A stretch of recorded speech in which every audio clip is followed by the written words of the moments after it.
Sabe, existem sons que simplesmente não deveriam existir. Aquele estalo de um galho no silêncio absoluto da noite, uma porta que se fecha sozinha, ou pior, o som de passos em uma casa que deveria estar completamente vazia. Para uma certa família, o eco desses passos não foi só um susto passageiro. Foi, na verdade, o começo de um pesadelo do qual não dava para acordar. A história de hoje nos leva direto para a escuridão que se esconde, bem debaixo dos nossos pés. Bem, tudo começa com a Vânia e seus filhos gêmeos, Otavinho e o Caio, de 16 anos. Fazia poucas semanas que o pai deles, o Éder, tinha morrido num acidente trágico. E aí, eles decidem se mudar para um sítio isolado da família, um lugar que, olha, já estava desocupado há quase um ano. A ideia era essa, né? Que o silêncio e a tranquilidade do campo pudessem de alguma forma ajudar a curar as feridas do luto. Eles estavam buscando um refúgio, um lugar para recomeçar a vida bem longe das memórias dolorosas da cidade. Só que aquele sítio guardava um passado próprio. Uma história de violência que foi literalmente enterrada naquela terra, esperando pacientemente por novos moradores. A paz que eles tanto procuravam seria a última coisa que eles iriam encontrar ali. Logo na primeira noite, o Caio acorda com um som que não tinha como confundir. Passos no corredor. Eram passos cuidadosos, sabe? Como se a pessoa estivesse tentando não fazer barulho. Ele achou que era o irmão indo ao banheiro e voltou a dormir, sem nem imaginar que aquele tinha sido o primeiro aviso. Aquele aviso bem sutil da primeira noite logo daria lugar a um terror muito mais explícito. E o alvo agora não seriam mais os garotos, mas sim a Vânia. E o que ela estava prestes a sentir ia muito além de uns barulhinhos estranhos. No meio da noite seguinte, Vânia acorda de repente. E ali, sentado na beira da cama dela, tinha um homem. Ele observava em um silêncio absoluto. Ela não conseguia ver o rosto dele na escuridão, mas ela sentia o olhar dele, fixo nela. O silêncio era tão, mas tão profundo que ela podia jurar que não ouvia nem a respiração dele.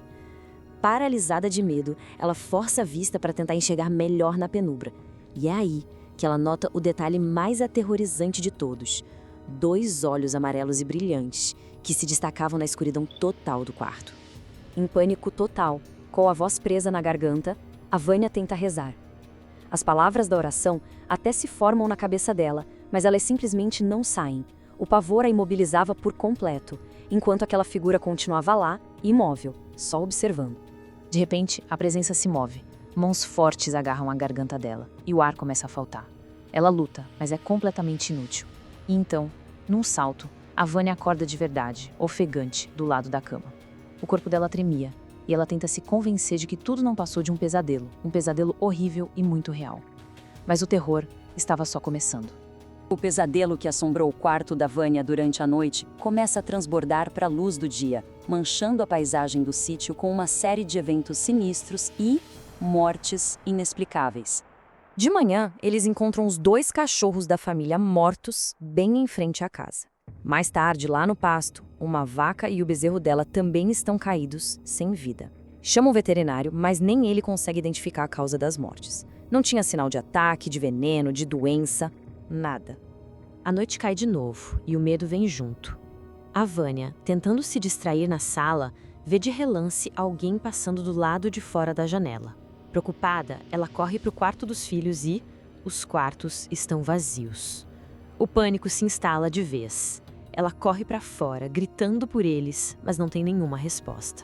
De volta para dentro de casa, com o coração a mil, ela toma mais um susto. O Tavinho tá lá, de pé, no corredor escuro, quase como se estivesse em transe. Quando ela chega perto, a Vânia olha para cima e vê, projetando-se da escuridão, bem em cima da cabeça do filho, uma cabeça grotesca, que abre uma boca enorme, cheia de dentes afiados. A visão é tão horrível que ela perde as forças e desmaia.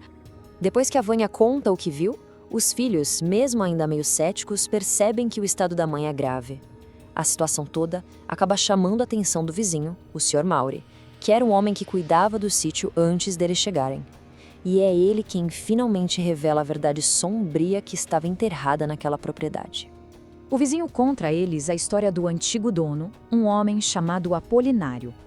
Ele era conhecido ali na região por ser uma pessoa de má índole, sabe? Metido com agiotas, cheio de dívidas. A história dele, assim como a terra que um dia foi sua, não teve um final nada pacífico. O Apolinário devia dinheiro para um agiota perigoso. Como não conseguiu pagar, foi assassinado. E para esconder o crime, o corpo dele foi enterrado ali mesmo, nos fundos da propriedade, a uns 150 metros da casa, num túmulo sem nenhuma identificação. Uma alma sem descanso em uma terra profanada. Diante dessa revelação e do terror que não parava de crescer, a decisão foi unânime. Eles precisavam sair daquele lugar e sair imediatamente. Mas fugir da casa não significava fugir do horror. Para Vânia, a perseguição estava muito longe de terminar. Um mês depois de eles irem para a cidade, o Sr. Maury liga. A casa do sítio pegou fogo durante a noite. Um incêndio misterioso, violento, que reduziu tudo a cinzas. A casa, as árvores, tudo. Menos um pequeno pedaço de terra. Um pedaço que ficou intacto, como uma ilha no meio da destruição. O local do túmulo do Apolinar. Dias depois, as autoridades resolvem escavar o túmulo para dar ao corpo um enterro decente. Eles abrem o caixão antigo, desgastado pelo tempo e, para surpresa de todo mundo, não havia absolutamente nada lá dentro. Estava vazio. Para Vânia, a fuga nunca foi completa de verdade. Nos 4 anos seguintes, ela viveu atormentada. Dizia que se sentia perseguida o tempo todo pela entidade do sítio. Mal dormia, mal comia, a fala dela se tornou incoerente. A perseguição, fosse ela real ou imaginária, acabou levando a Vânia a um fim trágico. A história da Vânia e da família dela nos deixa com uma pergunta bem perturbadora. Qual fantasma é mais real? Aquele que assombra uma casa ou aquele que assombra a mente?